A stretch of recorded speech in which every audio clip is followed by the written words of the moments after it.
నమస్కారం.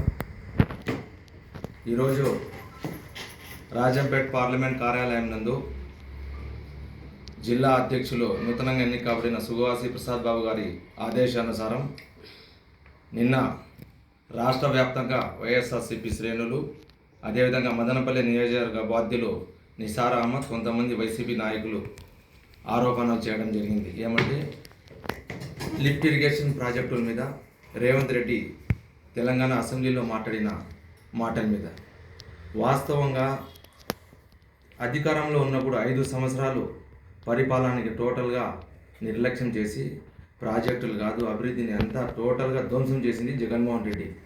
ఈరోజు పార్టీ ఉనికిని కాపాడుకోవాలని లేనిపోని ఆరోపణలు చేస్తూ ప్రతిరోజు ప్రెస్ మీట్లు పెట్టి అసత్య ఆరోపణలు చేస్తూ ఉంటారు.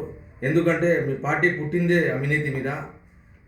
అదే కాక చంద్రబాబు మీద మీరు ఆరోపణ చేయడం నిజంగా చాలా విడ్డూరంగా ఉంది. రాయలసీమకు మోసం చేసింది ఎవరంటే ఆ రోజు వైఎస్ జగన్మోహన్ రెడ్డి వాళ్ళ తండ్రి వైఎస్ రాజశేఖర రెడ్డి, తర్వాత మీరు అన్ని ప్రాంతాలకు సమన్వయం చేసి అభివృద్ధితో పాటు సంక్షేమానికి అందిస్తున్న ఏకైక వ్యక్తి దేశంలో ఎవరున్నారంటే చంద్రబాబు నాయుడు. ఈరోజు మీరు ఈ ప్రాజెక్టుల గురించి, అదేవిధంగా మీరు చేస్తున్న ఆరోపణలో ఏమాత్రం మీరు మాటలకి పొంతన లేకుండా ఉంది. ఎందుకంటే గతంలో రాష్ట్రం విడిపోయిన తర్వాత ప్రాజెక్టులకు కేంద్రం నుంచి అనుమతులు లేకుంటే కూడా డ్రిప్ ఇరిగేషన్, లిఫ్ట్ ఇరిగేషన్ కేవలం మీ సొంత ప్రయోజనాల కోసం అభివృద్ధి చేయాలనే ఉద్దేశంతో ఆ రోజు వేల కోట్లలో మీరు మీ అనుచరులకు మీకు పని జరగదని కూడా ప్రాజెక్ట్ స్టార్ట్ చేసింది మీరు కాదా? ఆ రోజు కేంద్రంలో ఉన్న జలవనరుల శక్తి కానీ, అదేవిధంగా కేంద్రం నుంచి అనుమతులు రాకుండా కూడా ప్రాజెక్టు స్టార్ట్ చేసి ఆ రోజు మీకు ఇప్పుడు మొత్తంగా చూడండి, టోటల్గా ఆధారాలతో పాటు మొత్తం ఉన్నాయి. అనుమతి లేకుండా ప్రాజెక్టులో కేంద్రం ఆదేశించినారని చెప్పి స్టార్ట్ చేసి 2020 జూన్ 30వ తేదీ మీరు స్టార్ట్ చేసినారు. రాయలసీమ ఇరిగేషన్ ప్రాజెక్టుల మీద నిర్మాణాన్ని ఆపాలని ఎస్జిటి ఆ రోజు ఆదేశం ఇచ్చింది. అయినా దాన్ని లెక్క చేయకుండా మీరు మీ సొంత ప్రయోజనాల కోసం, కేవలం మీరు మీ ప్రయోజనాల కోసం ఈ రాయలసీమలో మీ ప్రాజెక్టులకు అభివృద్ధి చేయాలనే ఉద్దేశంతో ఊరికే మీరు చేయడం అన్యాయమైన మాటలు. ఈరోజు తెలంగాణలో రేవంత్ రెడ్డి ఏమో మాట్లాడితే రేవంత్ రెడ్డి మీద మీరు మాట్లాడుకోవాలా, వాళ్ళేందో వాళ్ళ పార్టీ విషయం అది. రాయలసీమలో కానీ ఈ ప్రాంతంలో అభివృద్ధి జరిగిందంటే ఈరోజు తెలుగుదేశం పార్టీనే.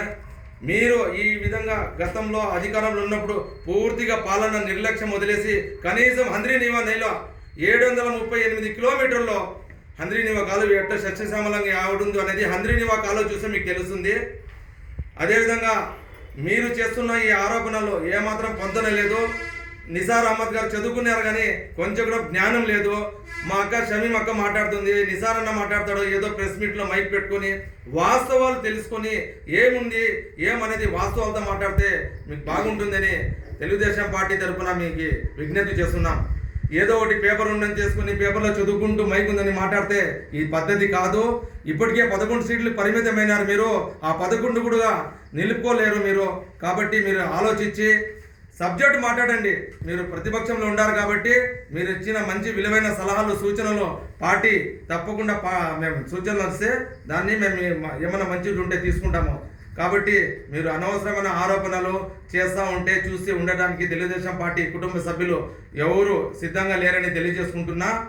ఈరోజు మీరు చెప్పినట్టు 2025లో పర్యావరణం కోసం డిపిఆర్ ఇవ్వాలంటూ పర్యావరణ అటవీ శాఖ అప్రూవల్ కమిటీ కూడా సూచించింది. చూడండి వాస్తవాలు మొత్తం ఏమన్నది ఈరోజు ఆంధ్రజ్యోతిలో, ఈనాడులో, అన్ని పత్రికల్లో గతంలో జరిగిన వాస్తవాలు ఏమనేది, మీరు చేసిన అన్యాయాలు, ప్రాజెక్టులు, మీరు చేసిన నిర్లక్ష్యం వల్ల రాష్ట్రము రాయలసీమ ఏ విధంగా నిర్లక్ష్యం వల్ల ప్రాజెక్టులు ధ్వంసమైనాయో మనందరికీ తెలుసు. కాబట్టి జగన్మోహన్ రెడ్డి కానీ వైసీపీ నాయకులు కానీ మీరు ఆలోచించి సబ్జెక్ట్ ఏముంటే అదే చెప్పాలి. ఏదో ఆరోపణలు చేసి మీరు ఆరోపణలు చేస్తే నిజమవుతుందంటే అది చాలా తప్పు. దయ ఉంచి మీరు ఆలోచించి మాట్లాడాలని, ఈ ప్రాజెక్టుల గురించి కానీ అభివృద్ధి కానీ సంక్షేమం కానీ మీరు మాట్లాడాలంటే మీ దగ్గర సబ్జెక్టు లేదు. మీ పార్టీ పుట్టిందే అవినీతి మీద.